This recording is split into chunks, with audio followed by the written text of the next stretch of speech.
Hello students. आज जो हमने टॉपिक पढ़ना है वो कौन सा है? एस्थमा। तो एस्थमा क्या होता है? यह रिवर्सिबल लंग ऑब्स्ट्रक्शन होती है। रिवर्सिबल होती है जिसका मतलब सीओपीडी है ना, जो दूसरा केस ऑब्स्ट्रक्टिव लंग डिजीज का, वो इरिवर्सिबल होती है। ये रिवर्सिबल होती है due to airway hyper sensitivity. Due to airway hyper sensitivity. और ये हाइपर सेंसिटिविटी किस वजह से होती है? Due to some triggers. ठीक है। ये रिवर्सिबल लंग डिजीज है जो क्या करती है, जो हमारी एयरवेज है उसे हाइपर सेंसिटिव करती है। उनमें अब कौन कौन से ट्रिगर्स हैं हमने अब पहले ये पढ़ने हैं। तो इसमें जो सबसे पहला है वो कौन सा होगा? स्मोकिंग, डस्ट, या फिर कोई पोलन्स, या फिर कोई पेट हो गया, या फिर कोई ऐसी चीज़ खाने वाली जिससे एलर्जी हो। सेकंड नंबर पे है, सेकंड नंबर पे हमारे इन्फेक्शन, अपर रेस्पिरेटरी ट्रैक का इन्फेक्शन या लोअर रेस्पिरेटरी ट्रैक का इन्फेक्शन। और जो थर्ड नंबर पे है वो क्या है? वो है ड्रग्स। थर्ड पे क्या है अब? वो है ड्रग्स। ड्रग्स कौन से होते हैं? एक तो होगा बीटा ब्लॉकर और दूसरा कौन सा होगा? ACE inhibitor. और उसके बाद फिर क्या आता है?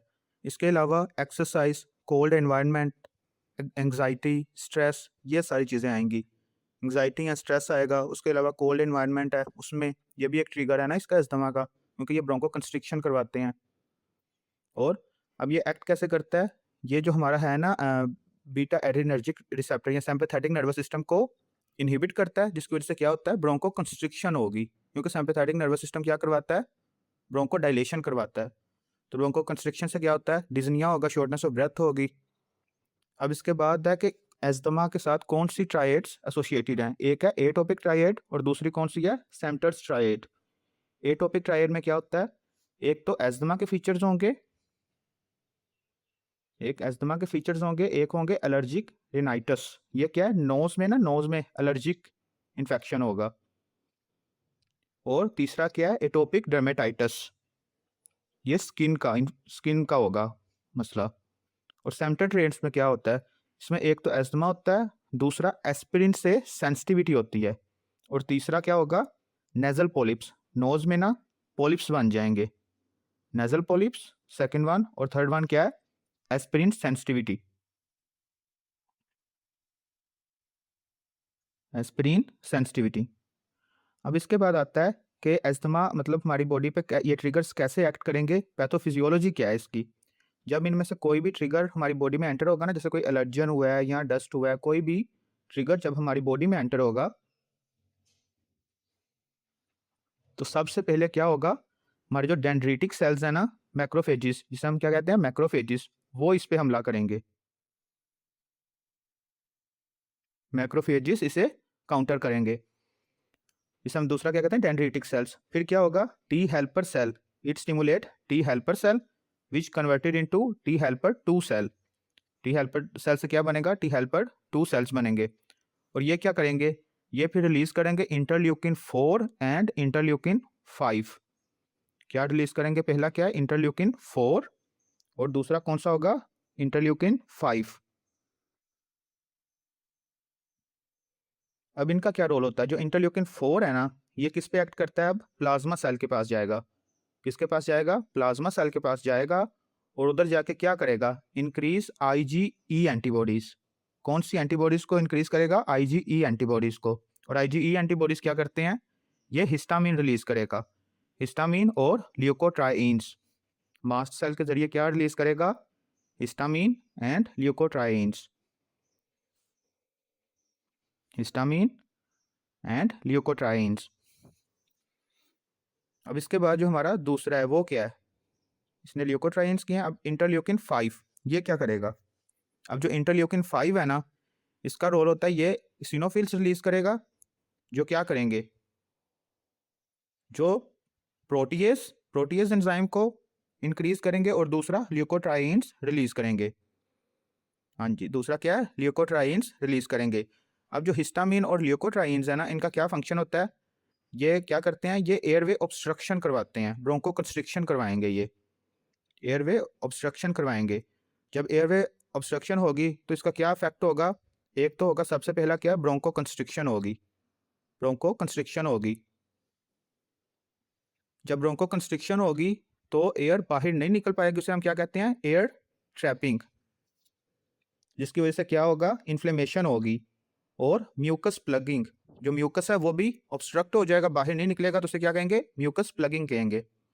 अब इसके बाद है इसमें कौन से साइंस एंड सिम्टम्स हैं। अब जो इसमें जो साइंस एंड सिम्टम्स है ना, इसमें ये भी 3 ट्रायड्स बनाएंगे। एक क्या है, वीजिंग, जिसमें क्या होगी, सीटी की आवाज़ आएगी, जब हम सांस लेंगे ना सीटी की आवाज़ आएगी। तो पहला कौन सा है हमारा, वीजिंग, जो अस्थमा में होगा ही, वीजिंग होगी। इसके अलावा और क्या होगा, कफ होगी और शॉर्टनेस ऑफ ब्रेथ होगी।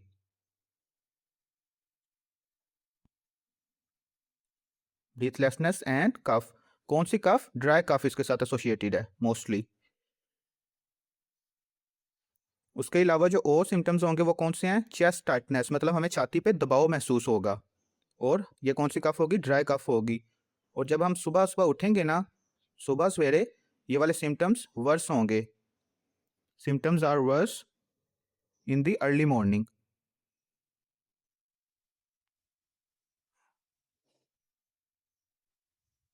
इसके अलावा और क्या होगा, इसके अलावा और होगा कि जब हम मतलब एक्सपायरेशन करेंगे ना, इसमें एक्सपायरेशन वर्स होगी, मतलब जो हमारा एक्सपायरेशन है ना उसका फेज बढ़ जाएगा, उसका टाइम ज़्यादा लगेगा। ऑब्स्ट्रक्शन एक्सपायरेशन की मोस्टली होती है, एयर अंदर चली जाती है पर बाहर नहीं निकल पाती, जो क्या कहलाती है, एयर ट्रैपिंग।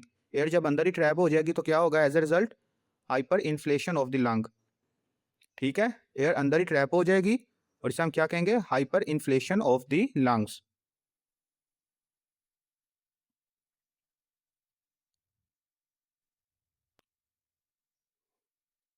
इसके बाद अगर स्वेयर एस्थमा का अटैक हुआ है तो उसमें कौन से सिम्टम्स आएंगे, एक आएगा टेकिपनिया, और क्या आ सकता है, टैकीकार्डिया आ सकता है। इसके अलावा क्या होगा, टैकीकार्डिया, टैकीकार्डिया, और use of accessory muscles which leads to what, ये क्या करेगा, रेस्पिरेटरी फेलियर की तरफ लेके जा रहा है कंडीशन को, यूज ऑफ एसेसरी मसल्स। ये क्या हो गया हमारा, science and symptoms of asthma. इसके साथ फैटीग और स्वेटिंग भी होगी। अब इसके बाद हमने आगे क्या पढ़ना है, इसके बाद जो हमने पोर्शन पढ़ना है वो कौन सा है, डायग्नोसिस ऑफ एस्थमा। अब डायग्नोसिस जब हम करेंगे, सबसे पहले तो हम इसके साइंस एंड सिम्टम्स देखेंगे। अगर ये वाले साइंस सिम्टम्स आ रहे हैं तो पहला क्या होगा स्टेप, एस्थमा में जो सबसे मेन है वो क्या है, pulmonary function test. Pulmonary function test क्या होता है, स्पायरोमेट्री होती है। इसमें हम देखते हैं कि ऑब्स्ट्रक्टिव लंग डिजीज है या फिर रेस्ट्रिक्टिव लंग डिजीज है। ऑब्स्ट्रक्शन में क्या होता है, एक्सपायरेशन वर्स होती है, और रेस्ट्रिक्शन में क्या होता है, रेस्ट्रिक्शन में इंस्पायरेशन वर्स होती है। इसमें जो FEV होगी ना, force expiratory volume, it will be less than 80%, और जो FEV ओवर FVC रेशियो है, it will be less than 70%। तो ये क्या शो कर रहा है, ऑब्स्ट्रक्टिव पैटर्न शो कर रहा है। अगर ये इससे ज़्यादा होता तो रेस्ट्रिक्टिव होता ना, अब ये 70 से कम है तो क्या होगा, ऑब्स्ट्रक्टिव पैटर्न शो कर रहा है। अब ऑब्स्ट्रक्टिव लंग डिजीज है, इसमें हमने COPD को एस्थमा से कैसे डिफरेंशिएट करना है, तो हम क्या देंगे, शॉर्ट एक्टिंग बीटा एगोनिस्ट देंगे। अगर तो जो FEV है ना वो इम्प्रूव कर जाए, मतलब अगर पहले थी 60 तो वो 12% से ज़्यादा बढ़ जाए, 72 से ज़्यादा हो जाए बाद में, ठीक है, ग्रेटर देन 12%, तो ये क्या है, ये सजेस्ट करता है कि एस्थमा है। अगर ऐसा हो तो एस्थमा है, अगर ऐसा ना हो तो क्या है, फिर कौन सा केस होगा, फिर होगा COPD का केस। और उसके अलावा एक और टेस्ट यूज़ करते हैं, वो कौन सा है, मेथाकोलिन चैलेंज टेस्ट। इसमें हम क्या देते हैं, मेथाकोलिन देते हैं। कितनी देते हैं, 20 माइक्रोग्राम। और ये क्या करता है, हमारे जो मस्कुरेनिक रिसेप्टर्स हैं ना उनको जाके एक्टिवेट कर उनको इनहिबिट करता है, जिसकी वजह से ब्रोंको कंस्ट्रिक्शन होती है। तो जो हमारा FEV है ना वो मजीद ड्रॉप हो जाता है। तो अगर ड्रॉप हो 20% तक तो क्या ये सजेस्ट करेगा, एस्थमा को। और एंड पे हम क्या करेंगे, diffused lung capacity to transfer carbon monoxide. अगर ये नॉर्मल या इंक्रीज हो, नॉर्मल या इंक्रीज हो तो ये सजेस्ट क्या करेगा, एस्थमा को। ठीक है, COPD में ये डिक्रीज होती है। अब उसके बाद हमने ये वाले टेस्ट कर लिए, अब हम क्या करेंगे, चेस्ट एक्सरे करेंगे। चेस्ट एक्सरे में हम क्या देखेंगे, हमने क्या पढ़ा है, अगर तो एयर ट्रैपिंग हुई है तो क्या होगा, हाइपर इन्फ्लेशन होगी, हाइपर इन्फ्लेशन। बट ये mostly associated with emphysema which is a type of COPD। इसके बाद और कौन सा टेस्ट करेंगे, इसके अलावा हम करेंगे सीबीसी। सीबीसी में हम क्या देखेंगे, एसिनोफिल्स हाई होंगे। इसके अलावा हम स्किन टेस्ट करेंगे, जिसमें हम देखेंगे कि कोई एलर्जन स्किन के साथ तो नहीं जुड़ा हुआ, या मतलब हम स्पेसिफाई करेंगे कि किस एलर्जन की वजह से ये ट्रिगर्स, या कौन सा वो एलर्जन है जो ये एस्थमा को प्रोवोक कर रहा है, बढ़ा रहा है। उसके बाद आईजीई लेवल देखेंगे। आईजीई लेवल हाई तो नहीं है, अगर हाई है तो क्या होगा, ब्रोंको कंस्ट्रिक्शन होगी ना, ब्रोंको कंस्ट्रिक्शन। उसके बाद हमने जो और चीज़ देखनी है वो क्या है, और क्या है, पल्मोनरी एक्सपायरेटरी फ्लो रेट। अगर ये 40% से कम है, या पीक एक्सपायरेटरी फ्लो रेट 40% से कम है, तो ये क्या सजेस्ट करेगा, स्वीयर एस्थमा अटैक को सजेस्ट करेगा। ये क्या है, स्वीयर अटैक ऑफ एस्थमा। ये होगी हमारी डायग्नोसिस ऑफ एस्थमा। इसके बाद हमने जो नेक्स्ट करना है वो क्या है, एबीजीज हम इसलिए करते हैं कि रेस्पिरेटरी फेलियर की तरफ तो नहीं जा रहा पेशेंट। अगर एसिडोसिस है तो क्या रेस्पिरेटरी फेलियर की तरफ जा रहा है ना, या फिर अगर हाइपोक्सीमिया ज़्यादा हो रहा है, सेसरी मसल यूज़ हो रहे हैं, तो क्या रेस्पिरेटरी फेलियर की तरफ जा रहा है। इसमें जो मोस्टली कॉमन रेस्पिरेटरी फेलियर है वो है टाइप 1। टाइप 1 में क्या होता है, सिर्फ ऑक्सीजन कम होती है, हाइपोक्सीमिया होता है, हाइपर कैप्निया नहीं होता। तो एस्थमा हो गया, या फिर इसके अलावा और क्या होता है, ब्रोंकिएक्टेसिस हो गया, और कौन सा हो गया, ब्रोंकिएक्टेसिस हो गया, निमोनिया हो गया, निमोनिया हो गया, ब्रोंकिएक्टेसिस हो गया, और रेस्पिरेटरी लंग डिजीज, और न्यूमोथोरैक्स, प्लूरल एफ्यूजन। इन सब में क्या कॉमन है, mostly type 1 respiratory failure common है। कॉमन ये है, बट जो सीओपीडी है ना, सीओपीडी, इसमें टाइप 2 रेस्पिरेटरी फेलियर कॉमन है।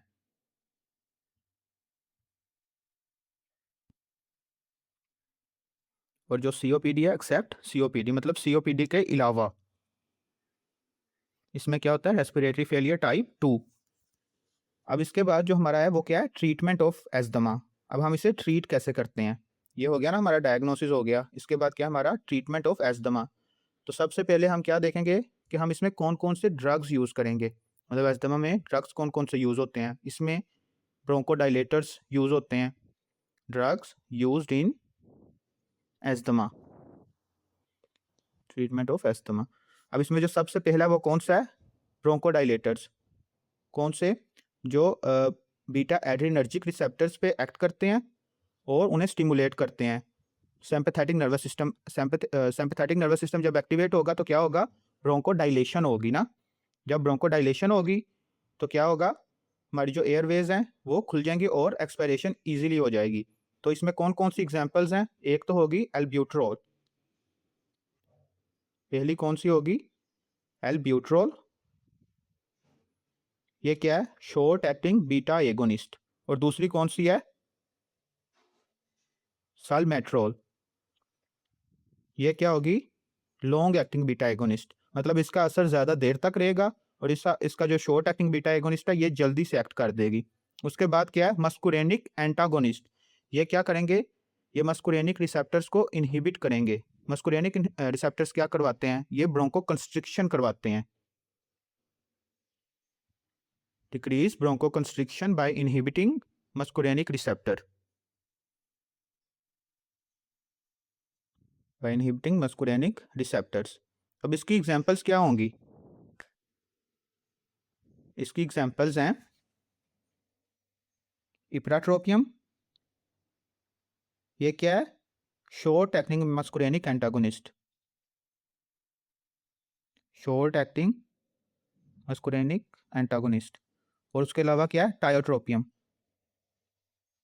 टायोट्रोपियम ये क्या है, लॉन्ग एक्टिंग है, लॉन्ग एक्टिंग मस्कुरेनिक एंटागोनिस्ट।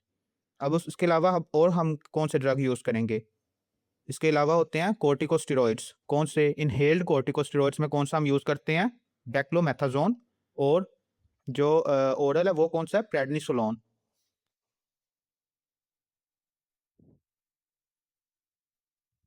डेक्लोमेथाजोन इसमें हम यूज़ करेंगे। और क्या होगा, इंटरल्यूकिन, इंटरल्यूकिन 4 इनहिबिटर, और आईजीई एंड आईजीई इनहिबिटर, वो कौन से हैं, ओमेलिजुमाब। एंटी आईजीई कौन से हैं, ओमेलिजुमाब। अब उसके बाद है step wise treatment of asthma. तो इसमें टोटल 5 स्टेप्स में हम इसे डिवाइड करते हैं। तो स्टेप 1 क्या होगा? Stepwise treatment of asthma. इसमें जो स्टेप 1 है उसमें क्या होता है? उसमें ये होता है कि जो सिम्टम्स है ना वो less than 1 in a week आएगा। ठीक है, ये क्या हो गया हमारा स्टेप 1। उसके बाद क्या होगा हमारा स्टेप 2, उसमें क्या होगा? स्टेप 1 में क्या था? Symptoms less than a week.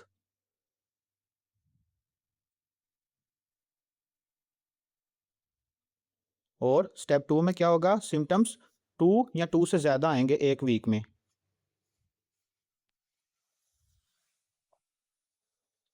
Symptoms more than 2 in a week.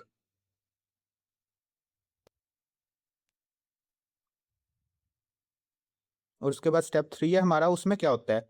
Step 3 में ये होगा कि जो हमारे सिम्टम्स है ना वो 3 से ज़्यादा एक वीक में आएंगे। और इसके अलावा क्या होगा? रात टाइम में भी एक दफ़ा सिम्टम्स आएंगे। Acute exacerbation at night time once a week. Once a week, okay. और स्टेप 4 में क्या होगा? सिम्टम्स पूरा हफ्ता ही रहेंगे इसमें तकरीबन। और रात टाइम में भी 2 दफ़ा, एक हफ्ते में 2 दफ़ा सिम्टम्स आएंगे। Awake at night more than 2 days in a week. ठीक है, कंटिन्यूसली होल वीक में मतलब पूरे हफ्ते में सिम्टम्स आएंगे। और awake at night more than 2 times in a week. और जो 5 है, अगर 4 ट्रीट ना हो रही हो तो स्टेप 5 पे हम चले जाएंगे क्योंकि ये सीवियर फॉर्म है।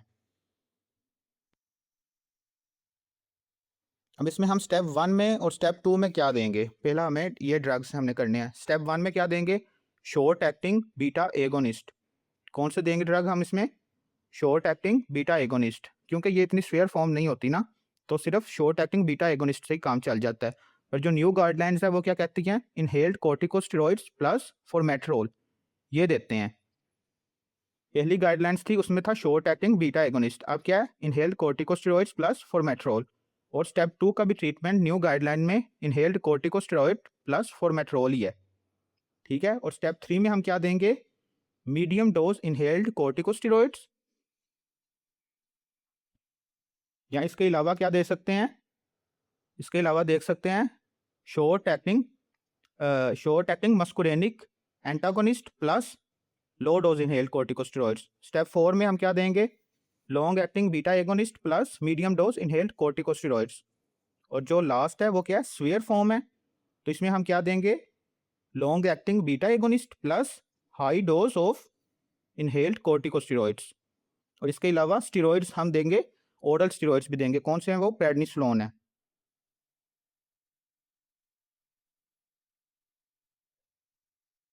अब अगर किसी को स्वीयर एस्थमा का अटैक आया, सडन स्वीयर एस्थमा का अटैक आया है, ठीक है, उसे हम क्या कहेंगे? Acute asthma एक्सर्वेशन।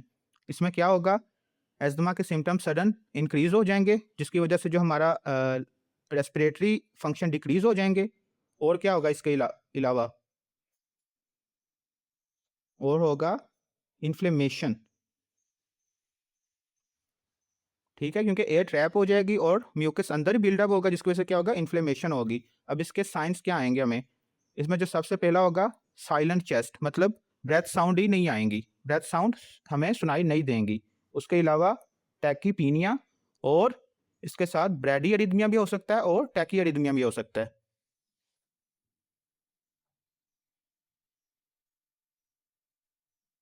और क्या होगा इसमें? इसके साथ होगा जो हमारा पीक एक्सपायरेटरी फ्लो रेट है ना वो लेस देन 40% होगा। यही इसका टेस्ट है, मतलब जब सडन एस्थमा का पेशेंट आता है ना तो यही करते हैं हम टेस्ट। और क्या होगा? हाइपोटेंशन होगा, ब्लड प्रेशर ड्रॉप कर जाएगा और पेशेंट कंफ्यूज होगा क्योंकि बीपी ड्रॉप होगा, मे बी वो कोमा में हो या शोक में हो। उसके बाद हम इसे ट्रीट कैसे करेंगे और डायग्नोस कैसे करेंगे? डायग्नोसिस में जो सबसे पहला टेस्ट है वो क्या है? Peak expiratory flow rate. ये फ़ौरन हमें बता देगा कि रेस्पिरेटरी स्ट्रेस में है। और हम इसे क्या करेंगे? सबसे पहले क्या देंगे? ट्रीट करेंगे एबीसी, एयरवेज को सिक्योर करेंगे, ब्रीथिंग को नॉर्मल करेंगे और सर्कुलेटरी सिस्टम को देखेंगे। ठीक है, तो ट्रीटमेंट में क्या होगा? सबसे पहले हम क्या करेंगे? एबीसी करेंगे। A for airways, B for breathing and C for circulation. उसके बाद ऑक्सीजन एयरवेज और ब्रीथिंग के लिए। उसके बाद ऑक्सीजन के साथ देंगे हम ब्रोंकोडाइलेटर। ठीक है, ब्रोंकोडाइलेटर्स देंगे। अगर तो इससे आराम आ जाता है फिर तो ठीक है, अगर नहीं आता तो हम क्या देंगे इसके साथ? ब्रोंकोडाइलेटर्स के बाद अगर आराम नहीं आता तो हम देंगे स्टीरॉइड्स, आईवी स्टीरॉइड्स देंगे।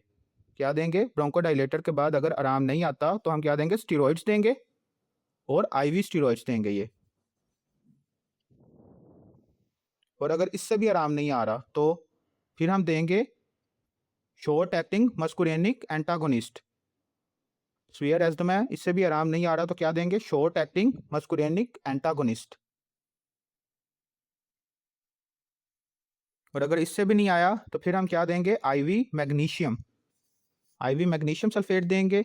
और अगर इसके बाद भी आराम नहीं आ रहा तो हम पेशेंट को आईसीयू में शिफ्ट कर देंगे और इंट्यूबेट कर देंगे, endotracheal intubation and shift to ICU, shift to ICU.